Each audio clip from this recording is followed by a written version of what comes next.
we all know as audience members, talk intimately about his experiences in film and his experiences in life. Really is in an intellectual and emotionally intellectual way.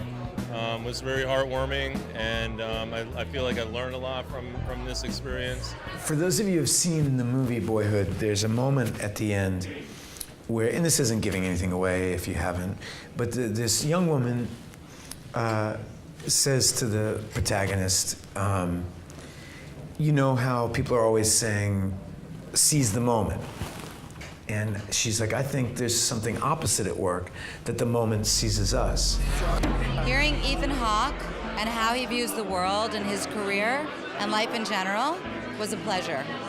He's deep, he was soulful, and very wise. Whenever somebody's older starts offering advice, they kind of announce themselves as an asshole. You know, like whenever you think you know anything, you really just... But we're asking you. Clearly Manhattan Magazine could put on a good event, and Ethan Hawke was extremely intriguing. He was fun to listen to say the least. Really good guy, and all in all, A+ for Manhattan Magazine. I don't have there's no like succinct pithy statement of like do this. If I had one pithy statement, it would be that more people sabotage themselves than the world sabotages. And that if you eliminate self-destruction, drugs, alcohol, hating yourself, you know, that we're all forgivable, you know, and we hold each other, ourselves to a much higher standard sometimes than we hold other people, or we might be judgmental, but whatever judgmental we place outside, it comes back twofold, and it creates a lot of pain. And if I had any advice, it would be not to bother with that, you know, that there's no need to cut off your own ankles, you know? That's good. I had a glass of whiskey, now I'm talking, you know?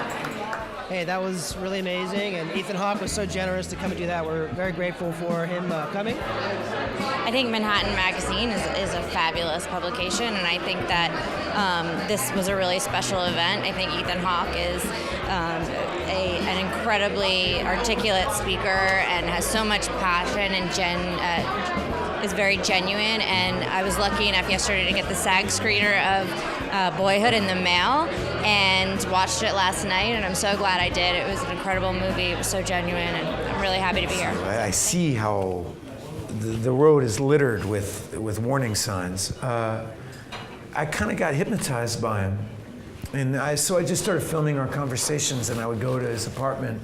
He lives in a one-room apartment. He's lived there for 50 years. And he just teaches people how to play the piano because he thinks it's important to play the piano well. And it's a little bit like, if you remember that book, Zen and the Art of Archery, like inside doing any one thing well is doing anything well. The world is so much more connected than we're taught to believe. And so hopefully people, if you see the movie, it's really just lessons in how to play the piano well, but in it, it speaks to how to be a better friend, how to be a better husband, how to be a better wife, how to be a better, you know, much of life is about listening. You know, if you really listen to yourself practice the piano, as he says, you can hear a lot about what's happening inside you. We're so delighted to be able to host Ethan Hawke here at the Park Hyatt, New York. Great event. Thank you, Modern Luxury, and it's great to have a partnership with all of you. Thank you very much. And we just saw a wonderful interview with Mr. Ethan Hawke and Christina Cuomo. All right, well, thank you all for listening. Thank you, it was so fun to be here. And thanks for having me on your magazine.